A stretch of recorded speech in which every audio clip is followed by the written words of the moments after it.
রামিসা হত্যা মামলায় সর্বোচ্চ শাস্তি 1 মাসের মধ্যে নিশ্চিত করা হবে বললেন প্রধানমন্ত্রী।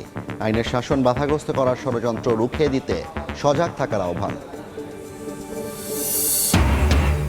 রামিসা ধর্ষণ হত্যা মামলার চার্জশিট কাল, জড়িতদের শাস্তি দাবিতে বিভিন্ন জেলায় নানা কর্মসূচি। চট্টগ্রামে 2 দিনে 5 শিশুকে ধর্ষণ চেষ্টার অভিযোগ, গ্রেপ্তার 4। এবং সন্ত্রাসের অভয়ারণ্যের তকমা মুছে বদলে যাচ্ছে জঙ্গল সালিমপুর, তৈরি হতে যাচ্ছে আধুনিক পুলিশ একাডেমি। আগ্রহী অন্যান্য বাহিনীও, চলছে মাস্টার প্ল্যান তৈরির কাজ।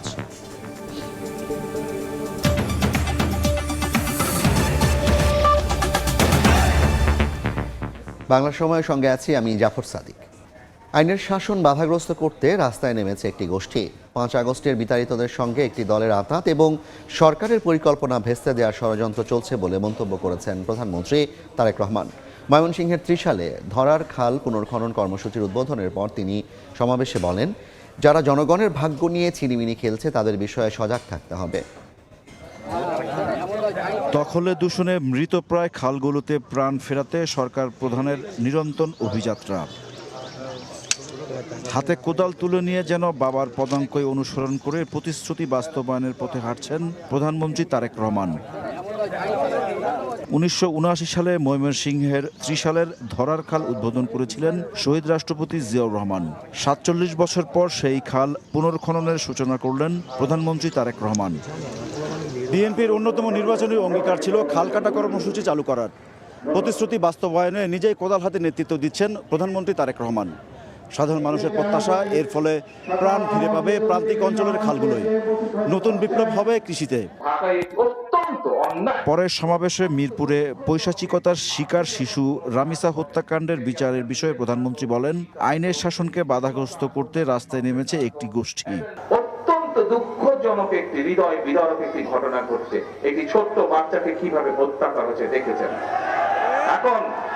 এখন আমরা প্রথম থেকে বলে এসেছি যে আইনের দৃষ্টিতে কোন ব্যক্তি যদি অপরাধ করে তার শাস্তি পেতে হবে। আইনের শাসন আমরা প্রতিষ্ঠিত করতে চাই।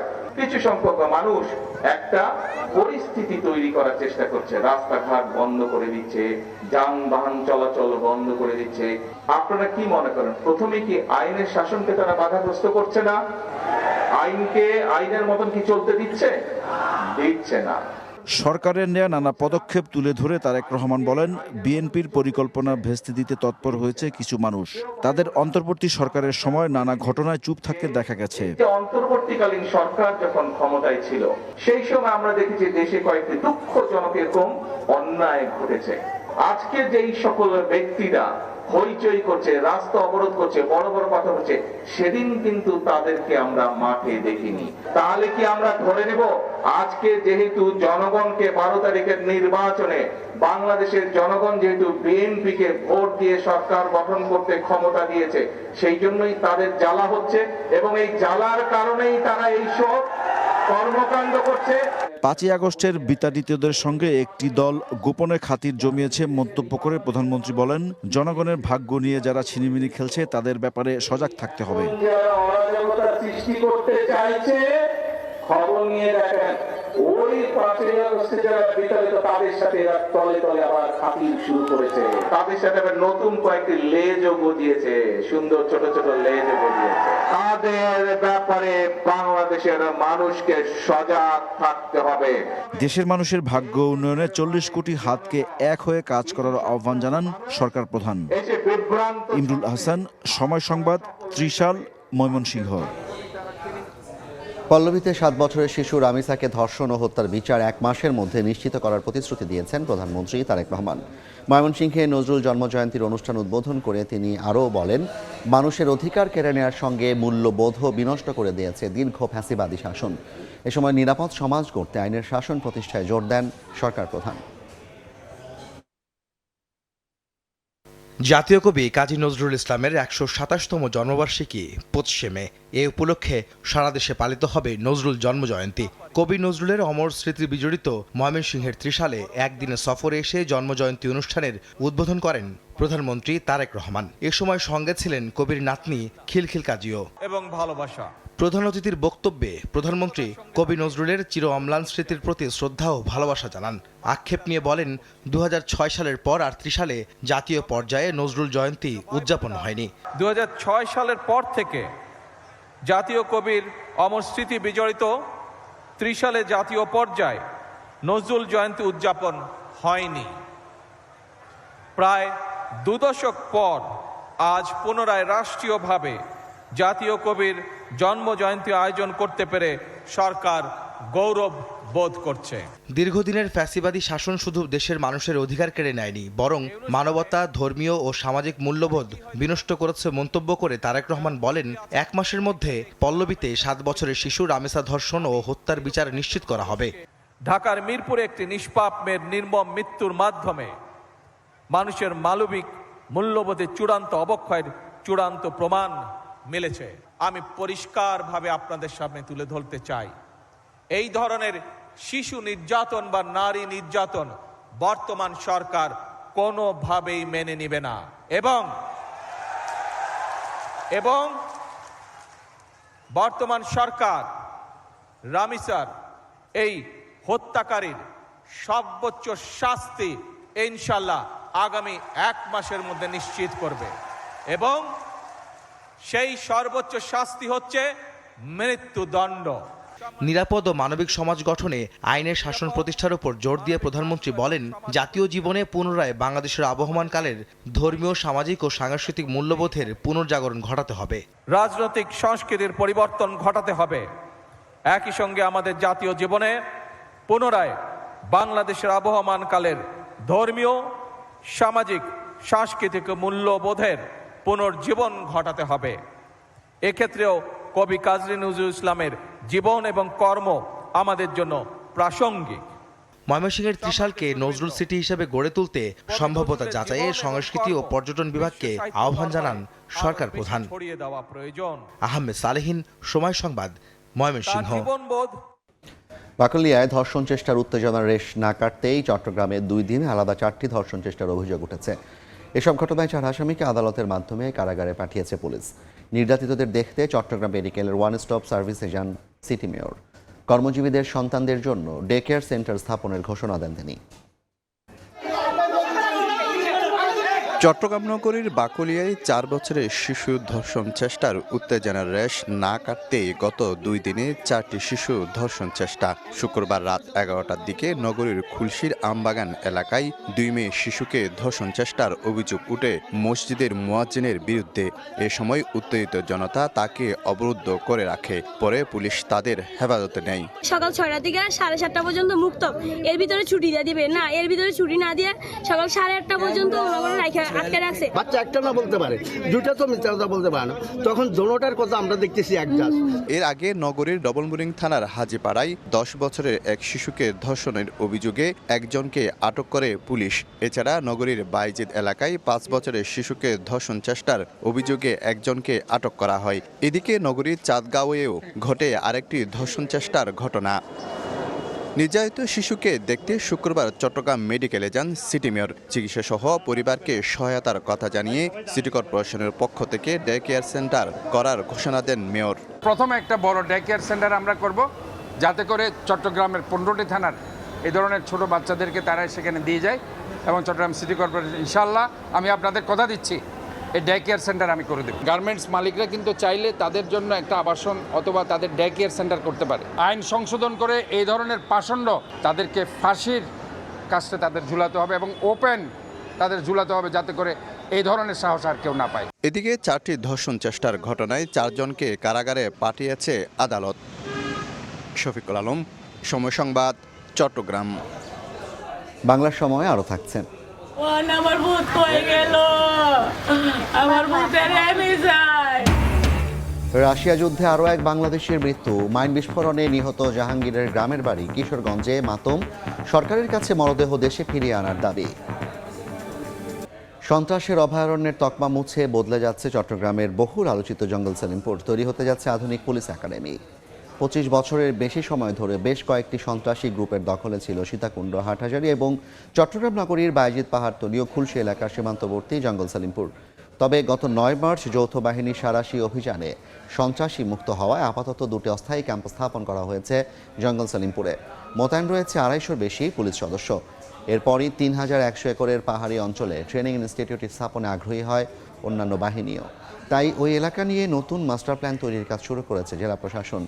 আগামী 31শে মে স্বরাষ্ট্রমন্ত্রী জঙ্গল সলিমপুর পরিদর্শনের পাশাপাশি ট্রেনিং একাডেমি স্থাপনের প্রাথমিক ঘোষণা দেওয়ার কথা রয়েছে বলে জানিয়েছে পুলিশ। বাংলার সময় আরও থাকছে। ঈদ ঘিরে এবার মশলার বাজারে স্বস্তি। পর্যাপ্ত আমদানিতে খাতুনগঞ্জে কেজি প্রতি কমেছে 50 থেকে 700 টাকা পর্যন্ত। দেশীয় পণ্যের দামও কম। অবৈধ পথে কোরবানিকে সামনে রেখে রাজশাহীর বানেশ্বর পশু হাটে বেচাকেনা জমে উঠেছে। এবার বড় গরুর তুলনায় ছোট ও মাঝারি আকারের গরুর চাহিদা বেশি। এ নিয়ে বিস্তারিত জানাচ্ছেন সহকর্মী মওদুদ রানা। সন্ধ্যা ঘনিয়ে আসছে এবং সন্ধ্যার কিছু পরেই এই বাজার শেষ হবে, অর্থাৎ আর ঘণ্টাখানেক এখানে পশু কেনা বেচা হবে।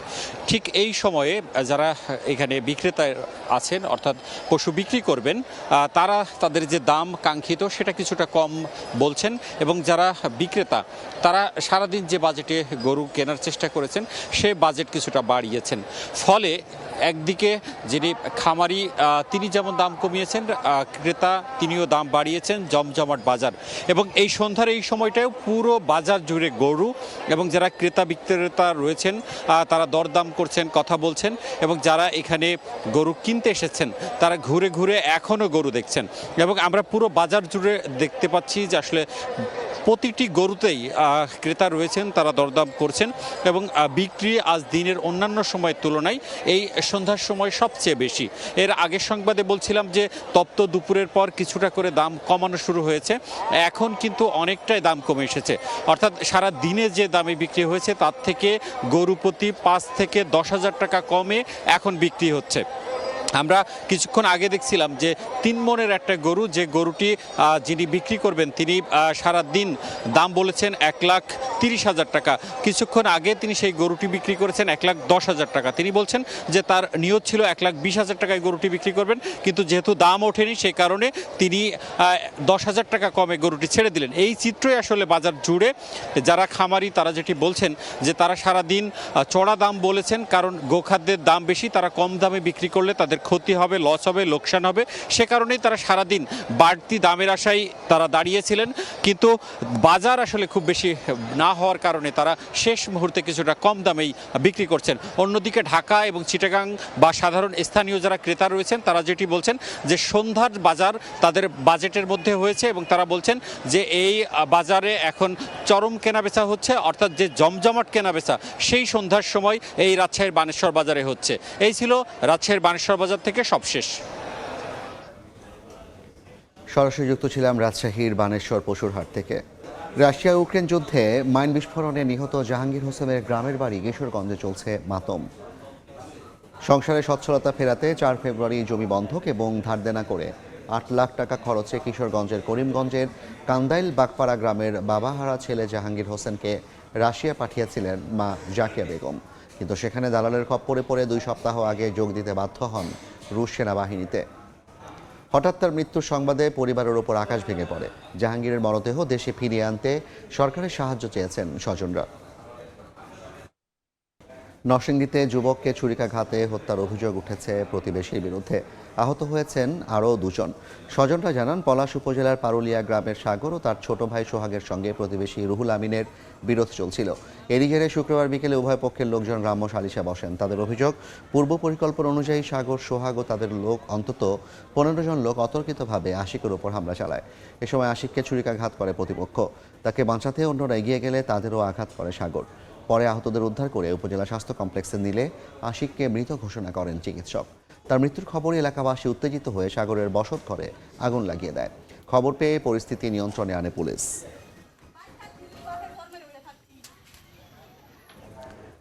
ফরিদপুরে এক ব্যক্তির লাশ উদ্ধার করা হয়েছে।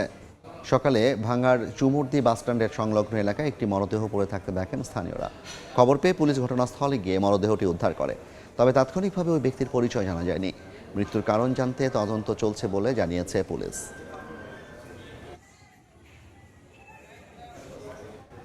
ভোলায় আকস্মিক ঘূর্ণিঝড়ে অর্ধশতাধিক ঘরবাড়ি ক্ষতিগ্রস্ত হয়েছে। দুপুরে সদর উপজেলার গুপ্তমুন্সি গ্রামে হঠাৎ ঘূর্ণিঝড় আঘাত হানে। কয়েক মিনিটের ঝড়ে বিদ্যুতের খুঁটি উপড়ে পড়ে।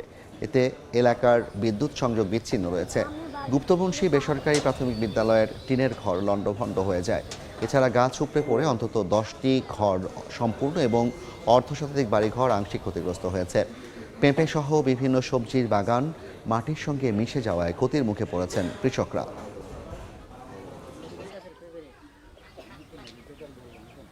প্রচণ্ড ঘূর্ণিঝড় আঘাতে একটা স্কুল ঘর সহ এবং অনেকগুলো কলা গাছ, অনেকগুলো পেঁপে গাছ এবং কৃষি খাতের অনেক ক্ষয়ক্ষতি হয়ে গেছে এবং কিছু ঘর কাঁচা ঘর পড়ে গিয়েছে। দুপুরবেলা অন্ধকার হয়ে হঠাৎ দক্ষিণ পশ্চিম থেকে ঝড়ে এই গাছগাছালি ঘরপালা সব এগুলা ক্ষয়ক্ষতি হয়ে গেছে। পটুয়াখালীতে অবৈধভাবে গড়ে ওঠা শতাধিক দোকান ও 25টি বসতঘর উচ্ছেদ করা হয়েছে। দুপুরে পৌর শহরের বি টাইপ বাজার সংলগ্ন রাস্তার পাশে উচ্ছেদ অভিযান চালানো হয়। এ সময় দখলদারদের তোপের মুখে পড়েন উচ্ছেদকারীরা। পরে শতাধিক দোকানপাট ও প্রায় 25টি অবৈধ ঘরবাড়ি গুঁড়িয়ে পুনরুদ্ধার করা হয় গণপূর্ত বিভাগের জমি। এর আগে একাধিকবার নির্দেশনা দিয়ে সরকারি জায়গা ছেড়ে দিতে বলা হলেও তা মানেননি দখলকারীরা।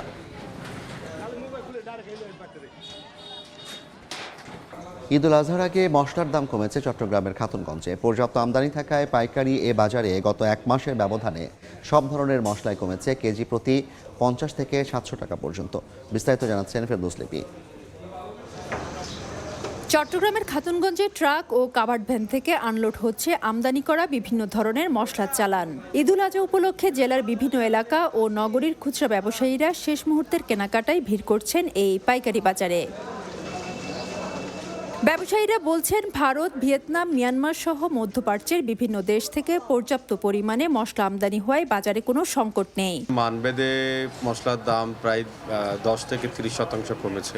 তবে সীমান্ত পথে অবৈধভাবে দেশে মশলা প্রবেশ করায় সরকার রাজস্ব হারানোর পাশাপাশি ব্যবসায়ীরা ক্ষতির মুখে পড়ছেন, অভিযোগ সংশ্লিষ্টদের। ব্ল্যাকই যতক্ষণ বন্ধ হবে না ততক্ষণ বাজারে ব্যবসা হবে। আমদানি করা মশলার পাশাপাশি দেশীয়ভাবে উৎপাদিত হলুদ, মরিচ ও ধনিয়ার দামও কম রয়েছে বলে দাবি ব্যবসায়ীদের। একেবারে মশলা আইটেম এমন এক পর্যায়ে চলে আসছে যেগুলো একেবারে সর্বসাধারণের নাগালের ভিতর। ঈদকে কেন্দ্র করে প্রতি বছর দেশে মশলার বাজার 30 থেকে 35% পর্যন্ত চাহিদা বেড়ে যায়। ফেরদৌস লিপি, সময় সংবাদ, চট্টগ্রাম।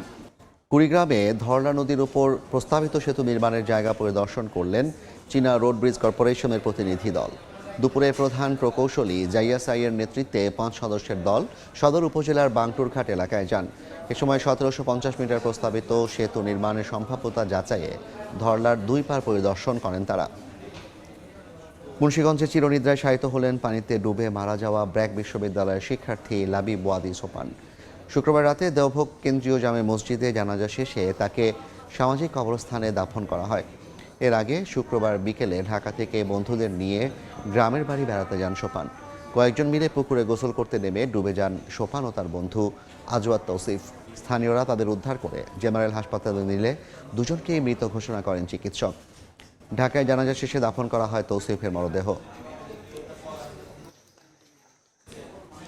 বাংলা সময়ের শীর্ষ সংবাদগুলো জানিয়ে দিচ্ছে আরেকবার।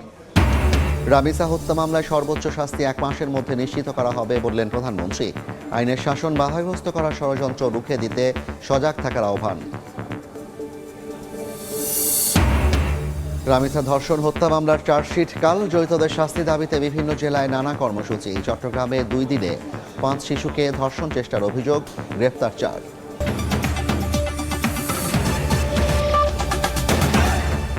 এই ছিল বাংলার সময়। এরপর দেখবেন সন্ধ্যার সময়। সঙ্গে থাকুন সময়ের।